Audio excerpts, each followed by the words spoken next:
আজ আমি যে খাবারটা বানাতে চলেছি এটা একটি মহারাষ্ট্রিয়ান খাবার। মহারাষ্ট্রিয়ানের ওখানকার খাবারে এটা ব্যবহৃত হয় বিশেষ করে উপোসের সময়, কারণ এটা পুরোটাই নিরামিষ, মানে ভেজ, কোনো রকম নন ভেজ কিছু ব্যবহার করা হয় না। আর এটা যেমন আমাদের এদিকে সাবু খাওয়া হয়, একটা সাবু মাখা খাওয়ার একটা প্রচলন আছে, যেটা কলা দুধ এইসব থাকে, কিন্তু এটা বেশ নোনতা, মানে নুন এতে ব্যবহার করা হয়, যার জন্য ওই যে গা গুলানো ব্যাপারটা, যে একটা মিষ্টি খেয়ে নিলাম তাতে গা গুলায়, তো সেরকম ব্যাপার এটাতে হয় না এবং খেতে ভীষণ টেস্টি হয়, আমার খুব পছন্দের। তো প্রথমে আমি যেটা ব্যবহার করছি এটা হেলদি, এক কথায় বলা যায়।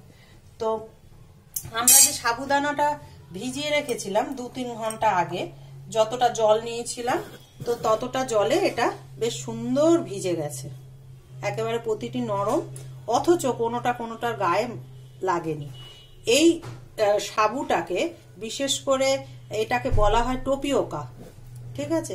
তো এইটা যখন আমরা পাই, এমনি সাধারণ দোকানে পাওয়া যায়, এটা যেটা ব্যবহার করছি কিছু অলিভ অয়েল ব্যবহার করছি হেলদি হিসাবে, আপনারা সাদা তেল যে কোনো ব্যবহার করতে পারেন।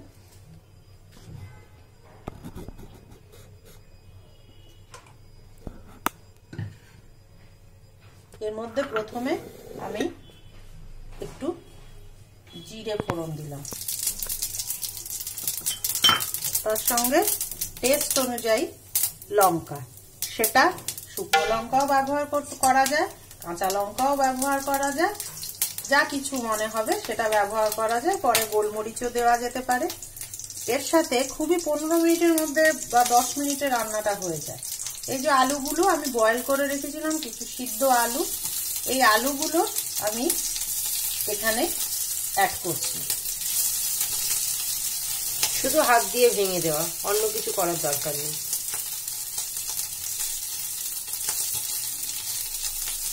মানে পরিশ্রম এত কম জানো তো, যার জন্য খুব তাড়াতাড়ি খাবারটা বানানো হয়ে যায়। এবং বিকেলে আপনার ইচ্ছে হলো যে কিছু বানাবেন, দুপুরে শোয়ার আগে যদি এটা ভিজিয়ে রেখে শুয়ে পড়েন, আর চা খাওয়ার সময় একটু আলু সিদ্ধ করে নিলেন, ব্যাস আপনার স্ন্যাক্স রেডি। আপনি 6টার সময়, 6:30টায় কাউকে একটুখানি যা কিছু বানিয়ে দেওয়ার মতো আপনার রেডি রইল।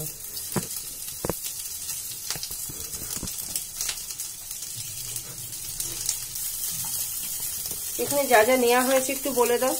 তার মধ্যে নেওয়া হয়েছে, প্রথমে তো জিরে ফোড়ন দিলাম আমরা, আচ্ছা, এবারে যেমন নুন আছে, একটু চিনি আছে, একটু ঘি আছে, একটু ভাজা মশলা আছে, আর কাজু কিশমিশ আমি অ্যাড করব।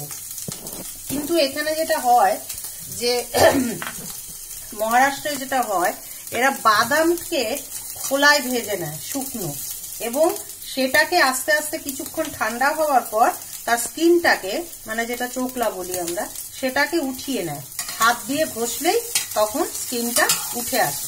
সেই বাদামটাকে খুব হালকা একটু প্রেস করে সেটাকে কুটে নেওয়া হয়, মানে পুরোটা একদম পেস্টের মতো না বা পাউডারের মতো না, একটু কুটে নেওয়া হয়। কুটে নেওয়ার পরে যেখানে আমি কাজু কিশমিশটা অ্যাড করব, সেই জায়গায় এই বাদামটাকে অ্যাড করা হয়। এইবারে আর কিছুই না, হয়ে গেছে আমার আলু হালকা হালকা ইয়েলি এসে গেছে। আমি এবার এই সাবুদানাটা অ্যাড করব। মশলা তো কিচ্ছু নেই। এখন আমি একটু ঘি যে ছিল, দরকার হলে ঘি, না তো এমনি সাদা তেলও অ্যাড করা যায়, এটা একটু ফ্লেভার আর এটা আসার জন্য ঘিটা অ্যাড করি আমি। যেভাবে বাড়িতে বানাই ঠিক সেইভাবেই এখানে দেখানো হচ্ছে। এতে কি হবে এখন দেখবেন আস্তে আস্তে এটার যে কালারটা, ট্রান্সপারেন্সি একটা আসতে শুরু করেছে। তার মধ্যে আমি নুনটা এখন দিয়ে দেবো। এগুলো তো টেস্ট অনুযায়ী দেওয়া হয়, এটার কোনো কিছু বলার নেই।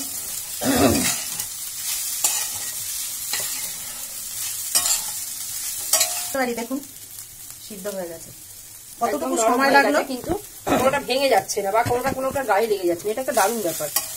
এবার আমি যা দেখছি এখানে এটা হয়ে এসছে, পুরোটাই হয়ে এসছে। এটা যদি আপনি মানে হয়ে যাওয়ার পরে স্ট্যান্ডিং টাইম যদি 5 থেকে 10 মিনিট রাখেন তো কোনো অসুবিধা নেই। উপর থেকে ছড়িয়ে দিচ্ছি কিশমিশ, আর যদি ইচ্ছে হয় তো কাজুটা একটু ফ্রাই করে নিতে পারেন প্রথম দিকে, আমি সেটা করিনি।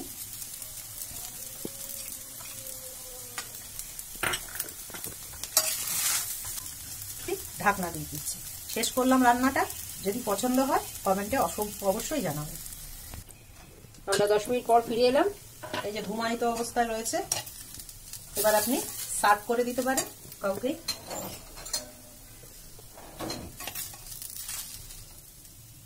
এটা উপোসের সময় সাবু মাখা না খেয়ে অনেকের অম্বল টম্বল হয়, সাবু মাখা খেলে অনেক অসুবিধা হয়, তারা এরকম ভাবে খেলে পরে উপোসের নিয়মও পালন হবে আর কোনো সমস্যাও থাকবে না। একদম সুন্দর একটা ডিশ, হোল ডিশ। এটার নামটা আরেকবার বলে দাও। উশাল। এটার নাম হচ্ছে উশাল, মানে মহারাষ্ট্রে ব্যবহার করা হয়। হ্যাঁ, সবাই জানাবে কেমন হয়েছে, অবশ্যই রান্না করবে। তাহলে আজকের মতো সকলকে টাটা।